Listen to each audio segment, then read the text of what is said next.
Thought for tens. I still remember the exact moment I learned how a dress could make the world tilt. It was the kind of afternoon that smelled like rain and coffee, small-town theater in the off-season, dust motes suspended in the rehearsal hall while the janitor hummed an old radio somewhere down the hall. I was 24, working 2 part-time shifts to pay rent, and trying to convince myself I could call acting a future. My name is Alex. I teach a bit of tech support at the community college and bartend on weekends.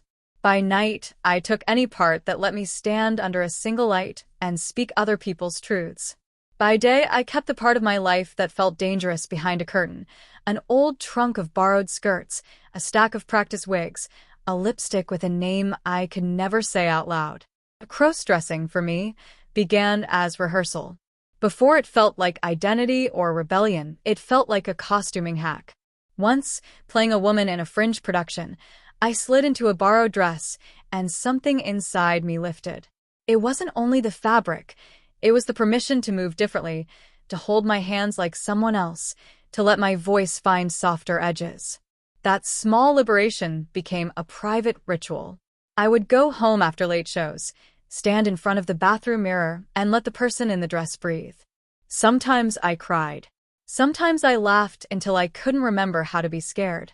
Mostly I walked that thin line between joy and terror. Joy at being someone else.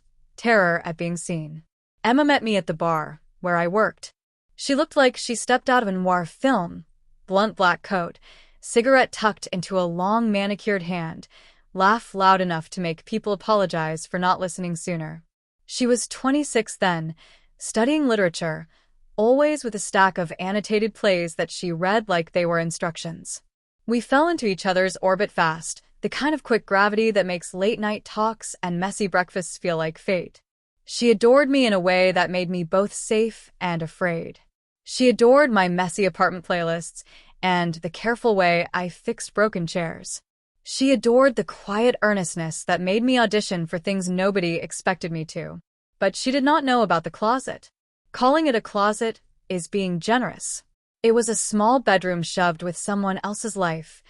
Emma's sweaters, books, the spare lamp she refused to give up. I kept my practice things hidden in a battered trunk at the end of the hallway. I never told her why I sometimes disappeared to the theater 2 hours early, or why I came home smelling faintly of her perfume when I had been alone. We had a routine built on half-truths and warm silences. She was my anchor and my secret's fiercest threat. The theater where I studied, Professor Hale's workshop, was a place of hushed reverence. Hale was famous in the region for pulling brilliant performances out of people who had no idea they had them. He had a way of looking at you that felt like being unbuttoned, and the students worshipped him. He announced auditions for our winter showcase with a kind of swagger that made everyone sit up straighter. The script was a cursed little thing, a woman's tour-de-force role that had every director in town sighing and setting down the phone. No one could find an actress with the exact mix of timing and vulnerability Hale wanted. That was when he said, offhand and dangerous, "If we can't find a woman, we'll find a man who can be one." It felt like destiny and like a trap. When he called me into his office, lamplight, ashtray, papers folded like flags, I thought it would be another note. Work the monologue, Alex. Instead, he studied me and said, slow as if tasting the word, "You could play it." I laughed out of reflex. "Hale, I'm not." "You have the instincts," he interrupted. "You hear rhythm. You can be honest." He tapped the script on the desk. "This part needs guts. It needs someone who can step into the skin of a woman and not hide. It needs courage." He smiled in a way that suggested he knew I had secrets. I left his office with the script heavy in my hands like a promise or a weapon. That night I read the role under the glow of the desk lamp, fingers tracing the margins. The character was messy and luminous. She had a way of breaking and rebuilding that made me ache. It was everything I wanted to do on stage. But the asking felt like an invitation into a room with no locks. If I said yes, I would have to cross more than a costume boundary. I would have to let Hale, the department, the whole theater see me in a way that would collapse the quiet agreement I had with my life and with Emma. There are practical things that complicate secrecy, Laundry schedules, roommate snoops, the way shoes click differently on gravel. There are emotional things that complicate it even more, love and fear, and the way one's hands start to tremble in front of a mirror. I stood in my bathroom that week and unwrapped a new wig, fingers tracing the synthetic waves. The wig smelled like the theater's backstage, like hairspray and spilled wine. As I put it on, the room changed. The face staring back at me was still mine, but softened at the edges, like a photograph slightly out of focus. My chest didn't rearrange, and it didn't need to. Confidence can be a costume as much as a corset.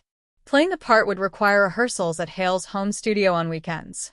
It would mean photographs, notes from colleagues, the risk of props left out that Emma could stumble upon. It would be public, in a way being an understudy in amateur productions never was. It would also be my chance to be seen for the thing I loved, and maybe to push past the private thrill into something truer. Emma noticed the late-night rehearsals almost immediately. She didn't say much at first, only the small questions that landed like tiny pebbles. Long night? You okay? I deflected with tired jokes and coffee runs, and she accepted them because she trusted me. But trust is porous. It leaks when someone else fills the cracks with curiosity. I was greedy and terrified in equal measure. I wanted the role because it felt like access to my inner self, and I wanted to keep Emma because she was the safety I had earned. So I started making plans that were ridiculous and beautiful. I mapped out excuses on the back of napkins. I rehearsed entrances at home, practiced lowering my voice, and learned how to hold a script like hands held a secret. I bought new heels that clacked against the kitchen tiles and practiced walking without letting my knees betray me. Every small triumph, an eyeliner line steady enough to be believable, a laugh that landed, came with a new worry attached. What happens when the wig slips? When a shoe breaks at the bus stop?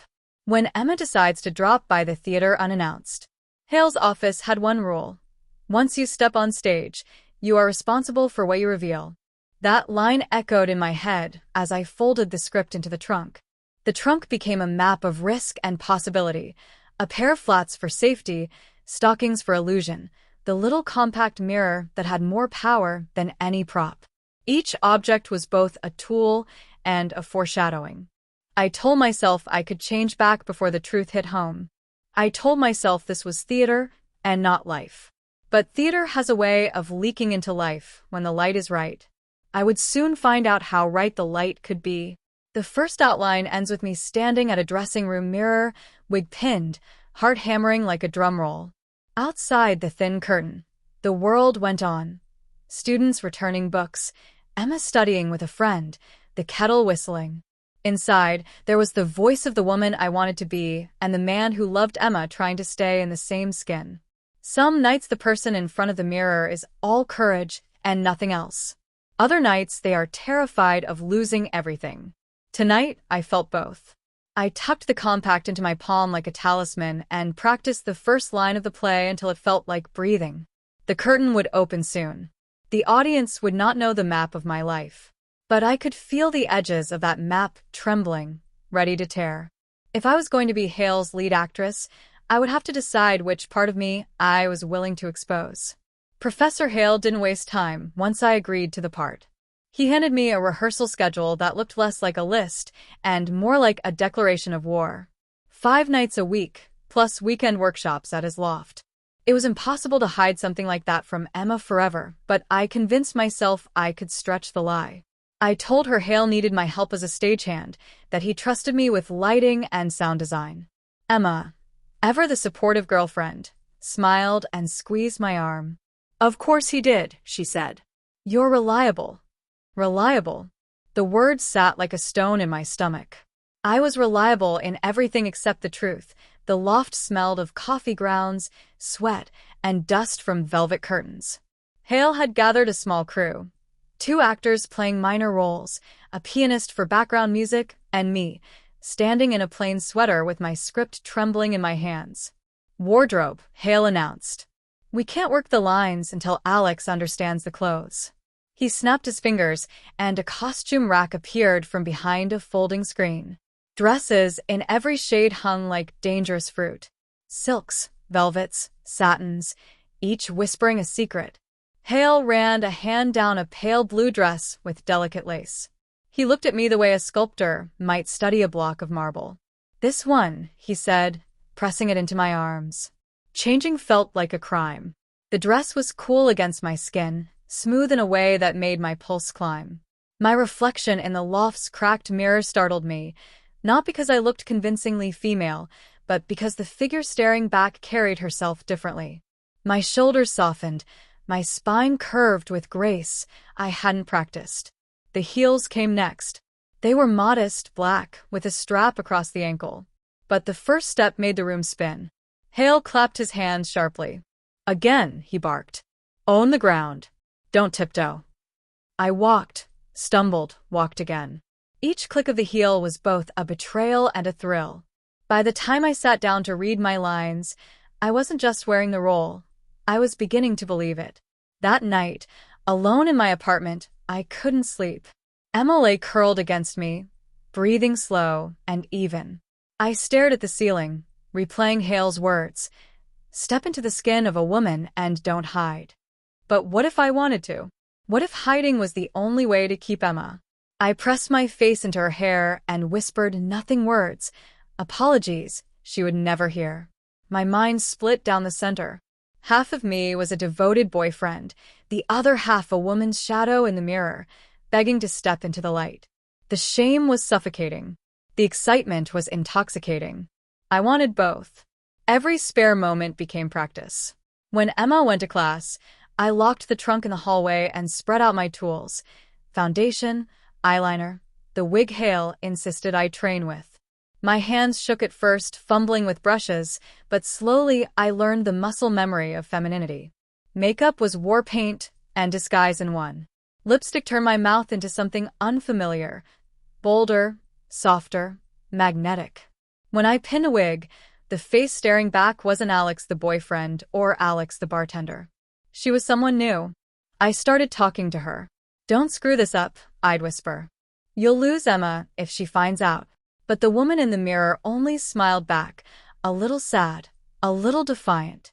The first time Emma almost caught me, my heart nearly tore itself out of my chest. I was practicing in the living room, rehearsing the scene where my character confronted her lover. I wore the wig, a blouse I'd borrowed from Hale's wardrobe rack, and the black heels. The script lay open on the couch. The door rattled. "Alex." Emma's voice. I froze. My blood went ice cold. She was home 2 hours early. I scrambled, tugging at the wig, kicking off the heels. One heel slid under the couch, but the other clattered against the coffee table. Emma stepped inside, grocery bag in her arms. Her eyes scanned the room. First me, flushed and breathless, then the script, then the heels still on the floor. "What's this?" she asked, tilting her head. My throat closed. I forced a laugh. "Prop. Hale's got me running errands. Costume stuff." She narrowed her eyes but let it slide, too tired to press. "Just don't break it. Looks expensive." I nodded, forcing calm, but inside I was shaking so hard I thought I might collapse. The more I rehearsed, the more I craved it. Not just the applause Hale promised or the stage lights, it was the feeling of being complete. The woman I became in rehearsal wasn't a mask. She was me, distilled into something sharper, freer. And yet, each step into her skin was a step away from Emma. She began noticing the changes.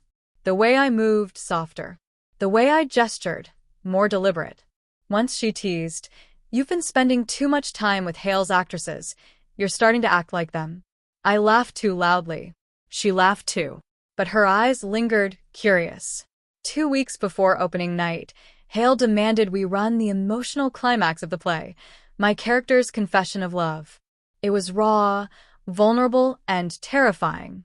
I stood under the single spotlight, blue dress clinging to my body, tears threatening to spill.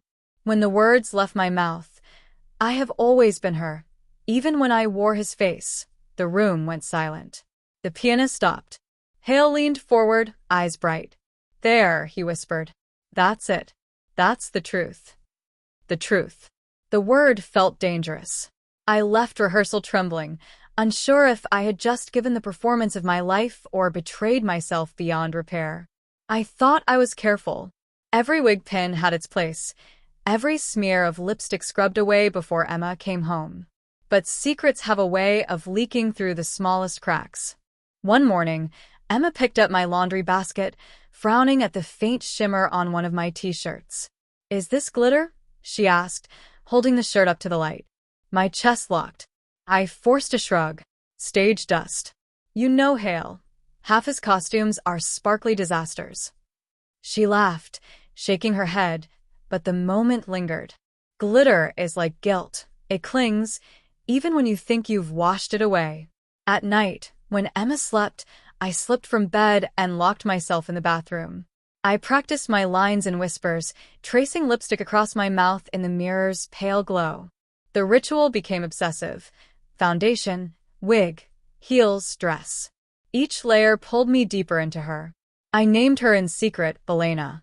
It made sense, somehow, that the woman in the mirror deserved her own name. Elena was brave where Alex was cautious, radiant where I stumbled. Elena could look at herself without shame. But every time I scrubbed her away before dawn, I felt like I was burying someone alive. The pressure grew heavier the closer we drew to opening night. Hale pushed me harder than any student. "You're holding back," he barked one evening. "The audience won't believe her if you keep Alex hiding underneath." I wanted to scream that he didn't understand, that hiding Alex was the only way to keep my life intact. Instead, I stood there, trembling in heels, fighting tears that weren't part of the scene. When rehearsal ended, Hale pulled me aside. His voice softened. "You have a gift, Alex, but you're terrified of yourself. If you don't face that, you'll ruin the role. And maybe more." The words sank deep. He was right. I was terrified. But not of the role. Of Emma. She started asking more questions. Why I was always gone. Why my voice sometimes sounded different when I rehearsed lines under my breath. Why I smelled faintly of powder and perfume after stagehand duties. One night, she placed her hand on mine across the dinner table. "Alex, are you hiding something from me?" The question stabbed me clean through. I wanted to confess everything. To tell her about Elena, about the play, about how desperately I needed her to understand. But fear chained my tongue. I forced a smile. "Just stress." Hale's relentless. Her eyes lingered on me, searching. She nodded slowly, but the distance between us grew like a shadow. The closest call came on a Saturday morning. Emma said she'd be at the library until evening, so I transformed the apartment into my rehearsal studio. Wig pinned, dress smoothed, lipstick bold. I was mid-monologue when the door clicked. "Alex." Emma's voice. Panic exploded in my chest. I dashed to the bedroom, yanking off the wig, scrubbing at my lips with a tissue that smeared the red worse. The dress caught on its zipper, refusing to come off.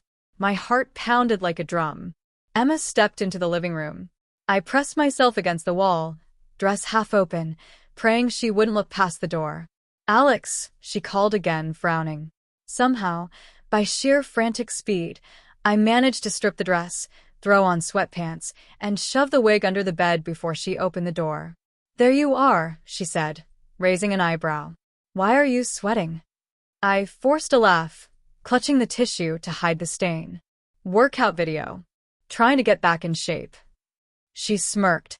"Since when do you work out in jeans?" My throat went dry.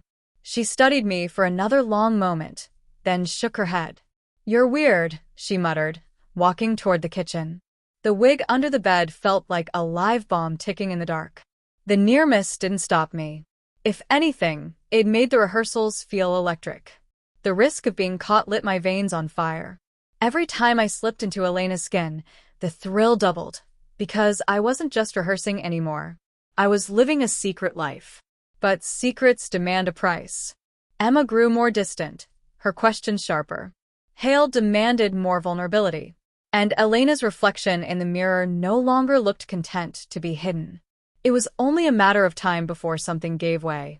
2 weeks vanished in a blur of lines, wigs, and half-truths. Posters with my name printed in bold letters went up around campus, though no one looking at them knew I was the lead actress hiding in plain sight. Hale was merciless, working me until my voice cracked, until every gesture felt raw and real. But with every rehearsal, Elena grew stronger. When I looked in the mirror now, it wasn't Alex rehearsing a role, it was Elena rehearsing Alex's lie. Emma noticed everything. My softer gestures. The way I sometimes lingered too long in the bathroom. How the smell of perfume clung to me when I returned from stage crew duties. She didn't say it outright, but suspicion burned in her eyes like a quiet accusation. The week before opening night, the first real twist came. We were in Hale's loft running the climactic confession scene. I was in full costume, a crimson gown, heels higher than I'd ever dared, wig styled into waves that framed a face I barely recognized as mine. I poured myself into the monologue, voice trembling, hands alive with her grief. When the last line dropped into the silence, applause burst from the crew. Hale nodded, satisfied. And then I heard it, Emma's voice. Alex. I froze. She stood in the doorway, wide-eyed, a stack of books clutched to her chest. My stomach flipped. She must have stopped by after class. Hale sometimes left rehearsals unlocked. Her gaze fell on me, in the gown, in the wig, lipstick shining under the lights. Her lips parted, but no sound came out. I wanted to sink into the floor. Emma, Hale cut in smoothly. You must be Emma. Alex has been working wonders for us. Truly a revelation. Emma blinked, then forced a brittle smile. Clearly. The silence between us was unbearable. She didn't shout, didn't cry. She only looked at me with a mix of betrayal and confusion. Then she turned and walked out. I ripped off the wig, chasing after her. But Hale's hand shot out. Don't, he warned. Let her process. The stage first. Life later. But life was already crumbling. That night, Emma sat on the couch, arms crossed, eyes sharp. Were you ever planning to tell me? She asked, voice low. I tried to explain about the play, about Hale's insistence, about how it started as acting. But the words tangled. None of it captured the truth, that Elena wasn't just a role. She was me. Emma shook her head. Do you even hear yourself? You've been lying to me for weeks. I thought we shared everything. And instead, I find you in a dress, hiding from me. Tears stung my eyes. It's not just hiding. It's me. Or part of me. I didn't know how to tell you. Her silence was worse than shouting. Finally, she whispered, I don't know who you are anymore. The words carved me open. The night before opening, I sat in front of the mirror with Elena's wig in my lap. My hands trembled as I brushed it, each stroke both comforting and damning. The mirror reflected two selves, the tired man with haunted eyes and the woman shimmering beneath makeup. The line between them blurred until I couldn't tell where Alex ended and Elena began. I whispered, which one am I? But the mirror gave no answer. When I finally tried the wig on, a strand slipped loose, falling into my face. I tucked it back, and for a terrifying moment, it felt more natural than my own hair. The dress hanging by the door shimmered like a promise and a curse. The theater buzzed. Students, professors, strangers, all waiting. Backstage, Hale's voice thundered instructions. The pianist warmed up. My stomach twisted so violently, I thought I might faint. Then I heard it, Emma's laugh. She was here. I peeked from behind the curtain. She sat in the third row, arms folded, face unreadable. My throat closed. She hadn't abandoned me, but she hadn't forgiven me either. The curtain lifted.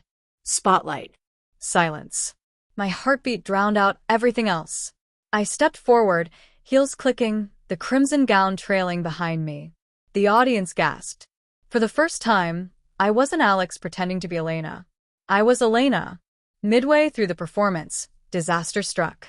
During the pivotal love scene, I turned too quickly, and the wig pin slipped. A lock of synthetic hair slid down my face, threatening to fall completely. Panic surged. If it slipped off, the illusion would shatter in front of Emma and everyone else. But I caught it, tucking it back with trembling grace, turning the mistake into part of the performance.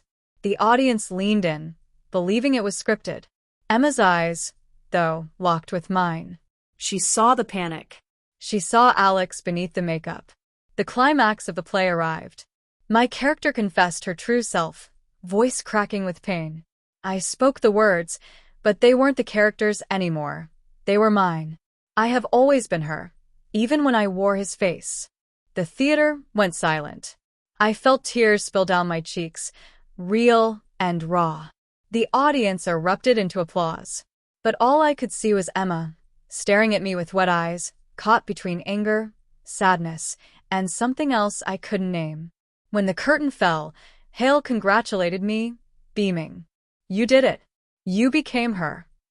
But Emma was waiting backstage. Her voice trembled.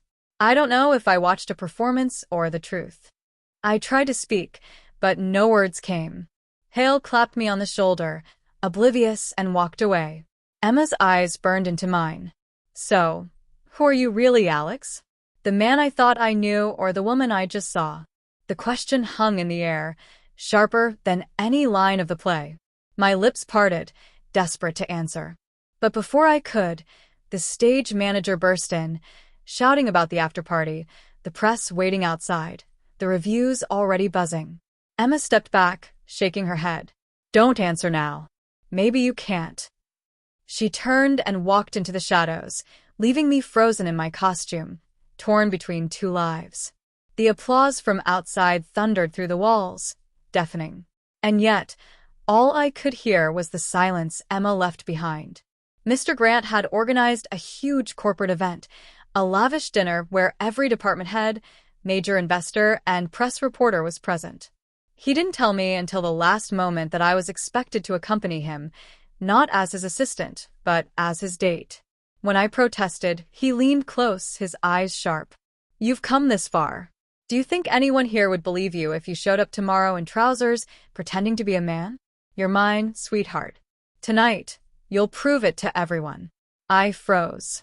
His words weren't just manipulative, they were a trap. If I didn't play along, he would expose my secret. If I did, I'd be sealing my fate forever. Delilah helped me dress in a breathtaking black evening gown, the kind that hugged every curve and shimmered under the lights. She whispered, "You're not the same person anymore. Part of you likes this, doesn't it?" I couldn't answer. My reflection told the truth. A stunning woman stared back at me, her makeup flawless, her hair elegant. But behind her painted eyes, I was still screaming. At the gala, cameras flashed.